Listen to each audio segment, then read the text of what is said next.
Welcome back to the deep dive. You know, most of the time we're taking this big, broad, maybe philosophical look at a topic. We unpack the history of something or the implications of a new technology. hmm But today is it's totally different. We are rolling up our sleeves, putting on a huge pot of coffee, and doing something incredibly specific. We're going to study. We are going to study. And if you're listening to this, I'm willing to bet that you are currently surrounded by just a mountain of textbooks that weigh about as much as a small car. I can picture it now. You've probably got performance charts taped to your wall. And sitting right there on the desk in front of you is this circular piece of plastic that, I mean, it honestly looks like it belongs in a museum exhibit about 1950s computing. The CRP-5, or the E6B if you're in the States, the navigation computer, or, as it's, I think, very affectionately known in flight schools all around the world, the whiz wheel. The whiz wheel. It's just... It's funny, isn't it? We fly these incredibly advanced aircraft. We have flight management systems that can practically plan the entire flight and auto-land the plane. We have GPS that is accurate to within, what, a few meters? Right. Pinpoint accuracy. And yet, to get that airline transport pilot license, that golden ticket, Yeah. you have to prove. You absolutely have to prove you can do high-level trigonometry on a slide rule. It does feel a little archaic, I'll give you that. It really does. But there is a method to the madness, you know. I'm hoping you're going to tell me what it is.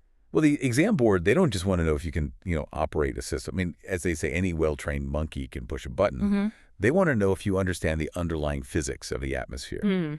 The CRP-5, it forces you to physically manipulate those variables. You have to literally align pressure and temperature with your own hands. It builds this kind of mental model that a digital screen just, it can't replicate. You feel the relationship. That is a very, very noble way of looking at it. But I'm going to be completely honest with you, and I feel like I'm speaking for everyone listening right now who has an exam in, 3 days. Fair enough. I don't care about the nobility of the mental model right now. I care Yeah. about the mark. I care about walking into that exam hall, seeing a question about compressibility error, and not just breaking into a cold sweat. Okay, understood. Yeah. And that is exactly why we're doing this. So consider this deep dive a high-yield, super intensive cram session. We are going to take the chapter on airspeed and altitude conversions, which is, let's be honest, notoriously tricky. It is. And we are going to deconstruct it piece by piece. We're going to look at the gotchas, the traps that the examiners love to set, and the specific mechanical movements you need to master. Okay, so what's on the docket? What are we hitting today? We're going to cover the full hierarchy of airspeeds, how you get from what you see on the dial, which is often wrong, to what your aircraft is actually doing through the air. We'll tackle the density error correction, which is really the bread and butter of the whiz wheel. Then we'll get into the scary one, compressibility, which is where people lose so many marks. Okay. And then we'll finish with two really critical concepts, true altitude and density altitude. One is about safety, the other is about performance. And I guess we have to balance the why versus the how, right? Yeah. The physics versus just spinning the wheel. Exactly. You absolutely need the how. Pass the exam, turn the wheel this way, read that number there. But you really need the why to avoid the gross errors. If you understand the physics, if you have that mental model, you'll spot a wrong answer a mile away because it just won't feel right. Perfect. So I'm going to be the student today.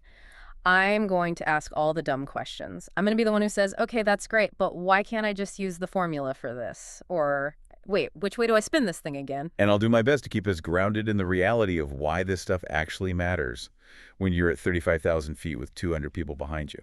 Excellent. So if you're driving right now, please keep your eyes on the road and just try to visualize.